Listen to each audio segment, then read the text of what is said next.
Hello guys, मी चैताली मुळे बुलढाणा आणि मुळे सरांना आज जायचं होतं सकाळी सकाळी ड्युटीला, त्यामुळे ते सकाळी 7लाच सगळं आवरून ड्युटीला निघाले। त्यानंतर 8ला विभू पण जातो। हे निघाल्यानंतर लगेच माझी विभूची तयारी सुरू झाली, कारण विभूला पण 8लाच जायचं होतं। आता तर विभू झोपलेलाच होता।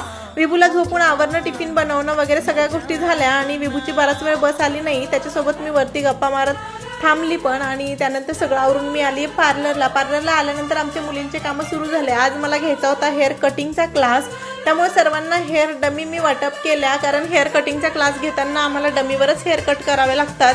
सगळ्या मुली खूप खुश झाल्या, कारण आज खूप दिवसानंतर त्यांच्या हातात डमी आल्या आणि नंतर त्या हेअर कट शिकणार होत्या।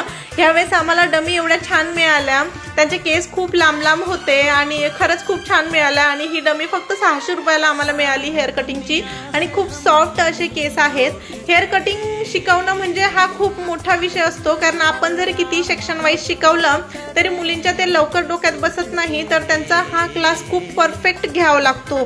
सगळे शांततेने ऐकत होते, कारण मी सांगितलेलं होतं की कमीत कमी 2 हेअर कट शिकल्याशिवाय मी तुम्हाला जेवायला बसू देणार नाही। त्यामुळे त्या शांततेत ऐकत होत्या, आणि सगळं झाल्यानंतर त्यांना पाठांतर पण द्यायचं होतं। सेक्शन शिकवायला, करून दाखवायला आणि थेअरी वगैरे हे सगळं शिकवायला खूप वेळ लागतो, पण जेवढं शांततेत आपण हेअरकट शिकवतो ना, तर तेवढ्या व्यवस्थित मुली शिकतात आणि खूप व्यवस्थित हेअरकट करतात। आमच्या मुलींच्या सगळ्या आतापर्यंत जेवढ्या पण स्टुडंट होऊन गेले असतील तेवढ्यांच्या हेअरकट वगैरे सगळं खूप परफेक्ट आहे, कारण हेअर कटिंगचा क्लासच आमचा कमीत कमी 10 ते 15 दिवस जातो। हेअर कटिंग झाल्यानंतर आम्ही आलोय बाहेर, पाऊस आला होता, त्यामुळे सगळ्यांना बाहेर यायचंच असतं आणि पाऊस बघायचा असतो, आणि असं गॅलरीत उभं राहून त्या अर्धा तास तरी इथं थांबतात।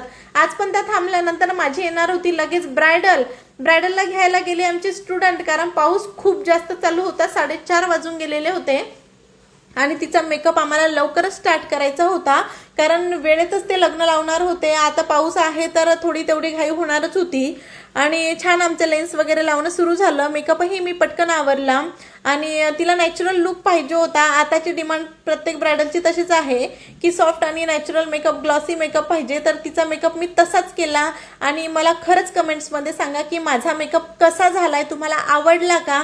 तिला तर खूप आवडला, आणि नंतर निघाली मी संध्याकाळी 7 वाजता घरी। पाऊस चालूच होता, पण आता पर्याय नव्हता, किती वेळ थांबणार, आणि रात्रीपर्यंत पण पाऊस चालूच राहणार होता, तर त्यामुळे मी निघाली पावसामध्येच घरी। थोडीशी ओली झाली जाता जाता, पण परत